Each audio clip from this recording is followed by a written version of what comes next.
নারায়ণগঞ্জে চলছে সনাতন ধর্মাবলম্বীদের সর্ববৃহৎ ধর্মীয় উৎসব দুর্গাপূজা মহালয়ার অনুষ্ঠান। এ বিষয়ে আরো তথ্য নিয়ে নারায়ণগঞ্জ থেকে যোগ দিচ্ছেন সহকর্মী গৌতম সাহা। গৌতম, মহালয়ার এখন কেমন আনুষ্ঠানিকতা চলছে?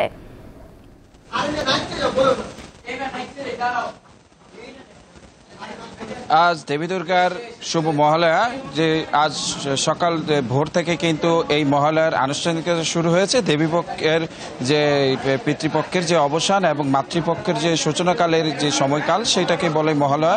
এবং এই মহালয়ার যে আনুষ্ঠানিকতা আমরা দেখেছি আজকে নারায়ণগঞ্জের সকালে, যে আমলাপাড়া যে জনার্দন বালাজিউর আখড়া রয়েছে, সেখানে বেবাচাকা নামে একটি সংগঠন, আমলাপাড়া সার্বজনীন পূজোজ্জীবন কমিটির সার্বিক তত্ত্বাবধানে এখানে একটি মহালয়ার আয়োজন করে। মহালয়ার আয়োজন মূলত দেবী দুর্গা আজ মর্তে আগমন ঘটে এবং এই মহালয়ার মাধ্যমে কিন্তু দেবী দুর্গার যে দুর্গোৎসবের আনুষ্ঠানিকতা শুরু হয়। যে আমরা যে বিষয়টি দেখেছি, সকাল ভোর 6টা থেকে কিন্তু এখানে সঙ্গীত অনুষ্ঠান, ধর্মীয় যে সঙ্গীত অনুষ্ঠান রয়েছেন এবং যে দুর্গা দেবী যে অসুর বধের যে চিত্রটি রয়েছে, সেটি কিন্তু সাংস্কৃতিক অনুষ্ঠানের মাধ্যমে তারা এখানে ফুটিয়ে তুলেছেন। এবং এই অনুষ্ঠানটি কিন্তু সকালে আমরা দেখেছি এখানে মন্ত্রপাঠ এবং শঙ্খ বাজিয়ে কিন্তু তারা কিন্তু এই অনুষ্ঠানটি শুরু করেন এবং শুরুর পরবর্তী সময় এখানে কিন্তু ধর্মীয় যে নৃত্য অনুষ্ঠান রয়েছেন, সেই নৃত্য অনুষ্ঠানে তারা আয়োজন করেন।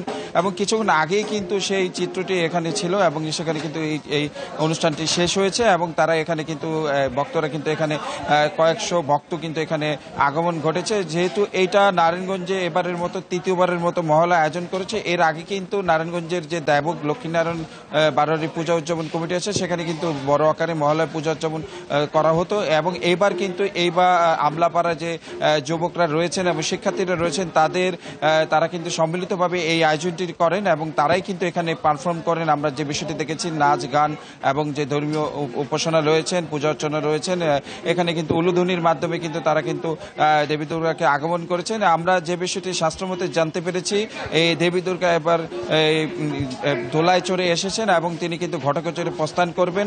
এবং এই আগামী আজকে যে 2 অক্টোবরের মাধ্যমে মহালয়ার মাধ্যমে দিয়ে কিন্তু আনুষ্ঠানিক যাত্রা শুরু হয়েছে এবং আগামী 9 অক্টোবর কিন্তু দেবী দুর্গা ষষ্ঠীর মধ্যে দিয়ে কিন্তু দেবী দুর্গার আনুষ্ঠানিকতা শুরু হবে এবং 13 অক্টোবর বিজয় দশমীর বিসর্জনের মধ্যে দিয়ে কিন্তু দেবী দুর্গার আনুষ্ঠানিকতা শেষ হবে। এই ছিল আসলে আমার কাছে এখন পর্যন্ত মহালয়ার সর্বশেষ।